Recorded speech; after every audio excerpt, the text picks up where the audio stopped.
मेरी माँ को कूड़ा उठाने का बहुत शौक था। जब मैं 5 साल का था उन्होंने एक जेड का लटकन उठाया। गलती से उससे मेरा हाथ कट गया और वह मेरी निजी स्टोरेज स्पेस बन गया। फिर मैं चुपके चुपके पापा के पैसे चुरा कर उसमें छिपाने लगा। 10 साल का होने से पहले ही मेरे पास करीब 30 लाख रुपए जमा हो चुके थे। 11 साल की उम्र में माँ को एक चश्मा मिला। उसे पहनते ही मैं हर सामान की असली कीमत देख सकता था। मैंने उन्हीं 30 लाख से सस्ते एंटीक खरीद कर महंगे दामों में बेचना शुरू किया और कभी कभी एक ही दिन में 8 करोड़ तक कमा लेता था। 18 साल का होने से पहले ही मैं चुपचाप अरबपति बन चुका था। बोर्ड परीक्षा खत्म होते ही मैंने तय किया कि अब सब सच बता दूं, लेकिन घर पहुंचते ही देखा कि पापा अपनी प्रेमिका के साथ मिलकर माँ को बिना कुछ दिए घर से निकालने पर तुले थे। माँ गुस्से से कांप रही थी और उनसे लड़ने ही वाली थी कि मैं दौड़ कर गया और उनका मुंह बंद कर दिया। माँ, आप भी कैसी बात कर रही हैं? पापा की इतनी सी संपत्ति के लिए लड़ने का क्या फायदा? मुझे देखते ही माँ की आंखों से आंसू बह निकले। उनकी नजरों में गुस्सा, दुख और सबसे बढ़कर इस बात का दर्द था कि जिस बेटे को उन्होंने पाला वही आज उनके खिलाफ खड़ा दिखाई दे रहा था। लेकिन मैं पापा का पक्ष नहीं ले रहा था, बल्कि उनकी थोड़ी सी संपत्ति को कुछ भी नहीं समझता था। माँ की छोटी सी कंपनी साल में सिर्फ 2 करोड़ का मुनाफा कमाती थी, जबकि मेरी कोई भी सफल निवेश डील एक दिन में उससे ज्यादा कमा देती थी। इतनी सी रकम के लिए बहस करना मेरे हिसाब से समय की बर्बादी थी। मैं माँ को कमरे में ले जाकर अपने खाते में पड़े 100 करोड़ से भी ज्यादा रुपए दिखाने ही वाला था कि पापा बोल पड़े, वांग श्योइंग, खुद को देखो, न खुद को संवारना आता है न अपनी उम्र का ख्याल। अपनी उम्र की औरतों से कहीं ज्यादा बूढ़ी लगती हो। यहाँ तक कि जिस बेटे को तुमने इतने प्यार से पाला वह भी तुम्हारे तलाक और खाली हाथ जाने पर मेरा साथ दे रहा है। तुम्हारे जैसी औरत के जीने का क्या मतलब है? मर ही जाओ तो बेहतर है। इतना कहकर उसने अपना 10 महीने की गर्भवती औरत जैसा निकला पेट बाहर निकाला, होठों पर घमंडी मुस्कान और आंखों में तिरस्कार भर लिया। उसे देखकर मेरा खून खौल उठा। मैं कुछ कहता उससे पहले वह मेरी तरफ देखकर बोला, सिर्फ इसलिए कि तुमने मेरा साथ दिया यह मत समझना कि मैं तुम्हें अपने साथ रखूंगा। तुम्हारी कॉलेज फीस भी नहीं भरूंगा। मेरा सारा पैसा आगे चलकर कियान कियान के पेट में पल रहे मेरे बेटे का होगा, इसलिए मुझे खुश करने की कोशिश मत करना। उसकी बात खत्म होते ही मैंने उसके सिर के ऊपर हरी रोशनी देखी। पिछले हफ्ते माँ को एक अजीब सा मसाला मिला था जिसे उन्होंने सूप में डाल दिया। वह सूप पीने के बाद मुझे हर इंसान के सिर के ऊपर अलग अलग रंग दिखने लगे। बैंगनी मतलब जल्द धन लाभ, लाल मतलब बड़ी मुसीबत या खून खराबे का संकेत, गुलाबी मतलब प्यार और हरा मतलब साथी की बेवफाई। मेरी माँ पारंपरिक सोच वाली औरत थी। पापा का कारोबार डूबने और करोड़ों का कर्ज चढ़ने के बाद भी उन्होंने तलाक नहीं लिया, उल्टा नौकरी करके उनका कर्ज चुकाया और कूड़ा उठाने की आदत भी नहीं छोड़ी। ऐसी औरत पापा को धोखा दे ही नहीं सकती थी। फिर मेरी नजर उस औरत पर गई जिसे पापा प्यार से कियान कियान बुला रहे थे। मानना पड़ेगा वह माँ से ज्यादा सुंदर और आकर्षक थी। लगता था पापा को धोखा देने वाली वही थी। फिर मैंने उसके पेट की ओर देखा। वहाँ गहरे लाल रंग की एक बड़ी आभा थी जो साफ बता रही थी कि उस पर भारी मुसीबत आने वाली है और शायद उसके पेट का बच्चा नहीं बचेगा। तभी उसे एहसास हुआ कि मैं लगातार उसी को देख रहा था।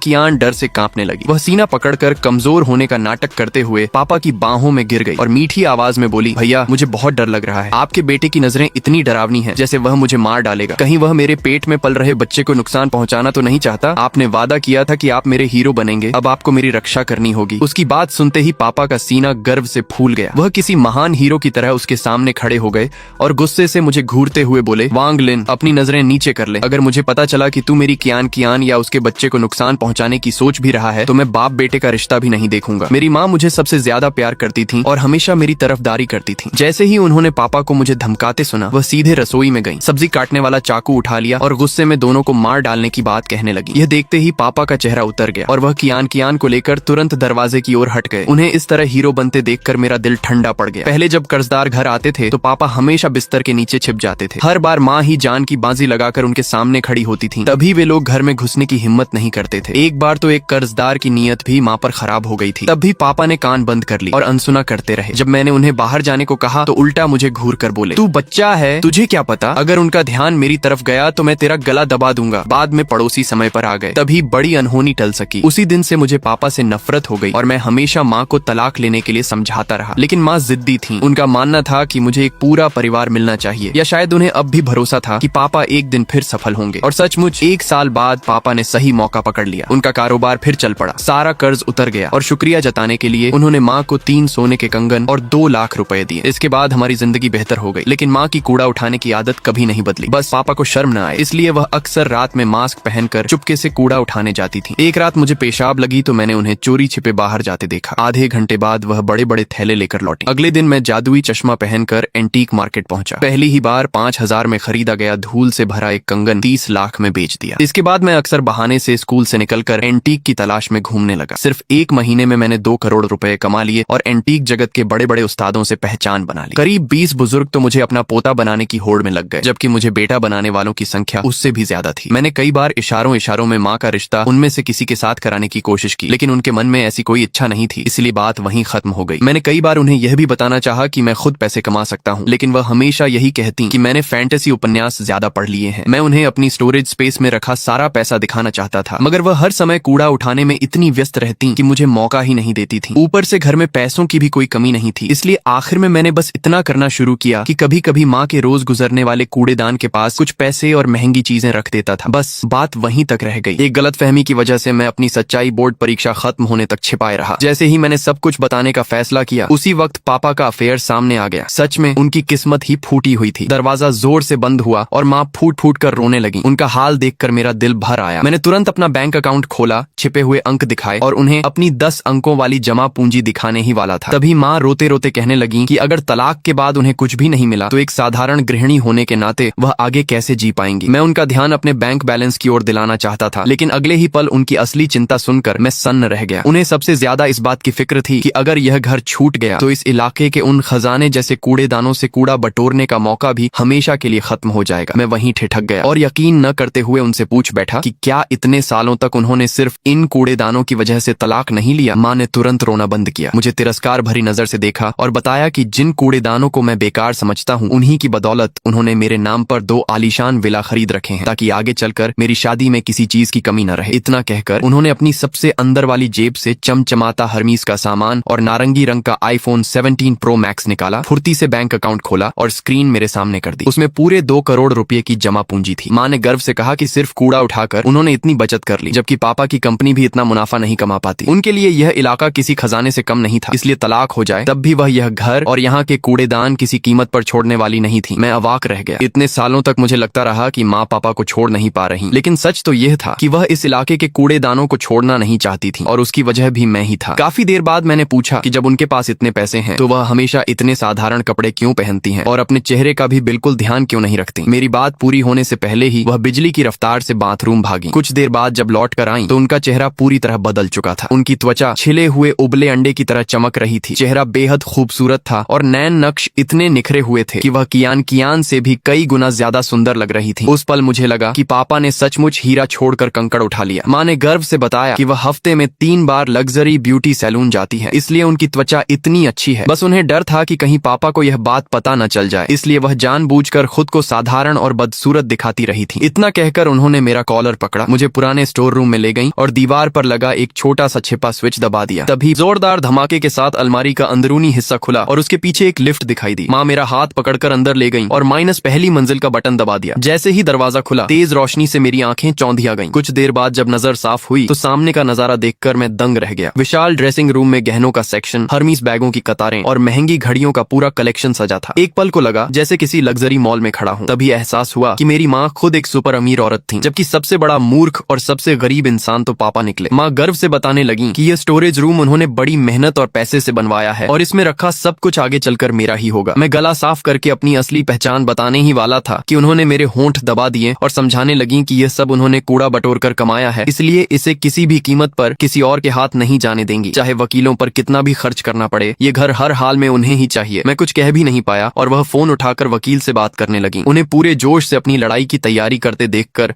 मेरा मन और उलझ गया। अगर मैं उन्हें कूड़ेदानों का सच बता देता तो तलाक के बाद उनका सबसे बड़ा शौक खत्म हो जाता, लेकिन अगर चुप रहता तो मेरे अरबपति होने का राज भी लंबे समय तक छिपा रहता। काफी सोचने के बाद मैंने तय किया कि अब उन्हें अपनी कंपनी में काम पर बुलाऊंगा। आखिर 50 साल की उम्र भी नई शुरुआत करने के लिए देर नहीं होती। लेकिन जब मैं ऊपर पहुंचा तब तक माँ जा चुकी थी। तभी उनका संदेश आया कि वह वकील के दफ्तर पहुंच चुकी हैं। उनके पास पापा के अफेयर के पक्के सबूत थे और वह हर हाल में यह घर अपने पास रखेंगी। इसके बाद उन्होंने पूरी गंभीरता से लिखा कि उन्हें लगता है मैं पढ़ाई में बहुत तेज नहीं हूँ और शायद किसी साधारण कॉलेज में ही दाखिला मिलेगा, इसलिए घर मिलने के बाद रात में मुझे भी उनके साथ कूड़ा बटोरना शुरू कर देना चाहिए। धीरे धीरे पैसे जमा होंगे, फिर यही हुनर मेरे बच्चों को सिखाया जाएगा और हमारी आने वाली पीढ़ियां भी इसे आगे बढ़ाएंगी। इतना कहकर उन्होंने कूड़ा बटोरने के औजारों के कई लिंक भेजे। उन्हें खरीदने के लिए 10,000 रुपए ट्रांसफर किए और अच्छा सामान लेने की हिदायत भी दी। ये देखकर मेरे दांत भींच गए। इतने सालों तक मैं चुपचाप पापा के बटुए से पैसे निकालता रहा, स्कूल से बहाने बनाकर एंटीक ढूंढता रहा, लोगों से संबंध बनाकर मेहनत से दौलत कमाता रहा, फिर वही पैसे और महंगी चीजें माँ के लिए कूड़ेदानों के पास रखता रहा। इतना ही नहीं, कोई और उन्हें उठा न ले, इसलिए हर रात छिपकर यह भी देखता था कि उन्हें वही मिले। मुझे तो यह तक पता था कि किस कूड़ेदान में महंगी चीजें चीजें रखनी है, किस में इलेक्ट्रॉनिक सामान और किस में हर्मीज के बैग। आखिरकार मैंने दांत पीसते हुए उनके भेजे दस्तावेज स्वीकार किए और अपने संबंधों का इस्तेमाल करते हुए पापा की कंपनी के